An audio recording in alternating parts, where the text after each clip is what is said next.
Ryan didn't expect much from the city. A fresh start. A cheap apartment. That was all. When he found the place, the rent was suspiciously low. But no one seemed to care to explain why. So Ryan packed his bags, locked the door behind him, and stepped inside apartment 313. The air was stale. The walls whispered secrets. But Ryan ignored it all. He wanted peace. Quiet. But the moment he crossed the threshold, the silence settled like a heavy blanket, too heavy, too cold. Boxes piled up in the corner. The faint hum of the city outside barely penetrated the thick walls. He sat down, tired from the move. A knock echoed from the hallway, soft, deliberate. Ryan paused. No one should be here. The knocking stopped. But the feeling remained. A few days later, while cleaning under the bed, Ryan spotted something cracked and dusty. A phone. Broken, but still intact enough to hold secrets. He pressed the power button. Flickering screen. A faint buzz. One voice memo remained, corrupted but somewhat audible. "Don't open the door," a shaky voice whispered. "Whatever you do, don't answer the knock." Ryan shivered, placing the phone down. Who was Ethan? And what had happened to him? That night, Ryan lay in bed, the phone's words replaying in his mind. Then, it came. A slow, heavy knocking. 3 distinct taps. The door remained shut. His breath held. Knock. Knock. Knock. Each tap echoed louder inside his chest. The knocking stopped abruptly.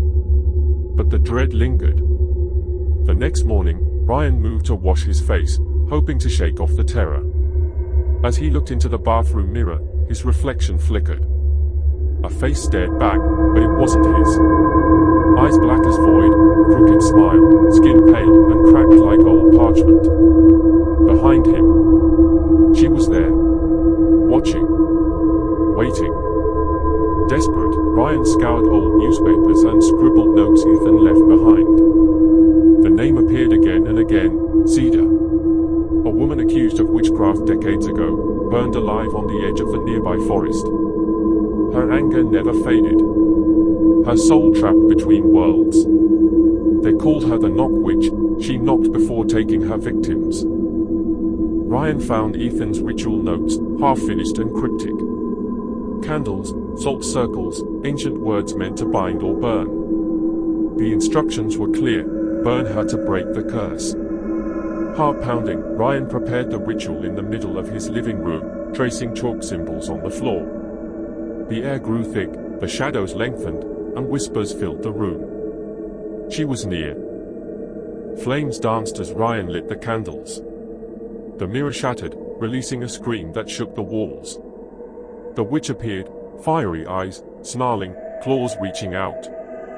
Ryan gripped the match, trembling. With a shout, he threw the fire into the chalk circle. The flames roared, consuming her form. Silence. The knocking stopped. Ryan collapsed, exhausted but alive.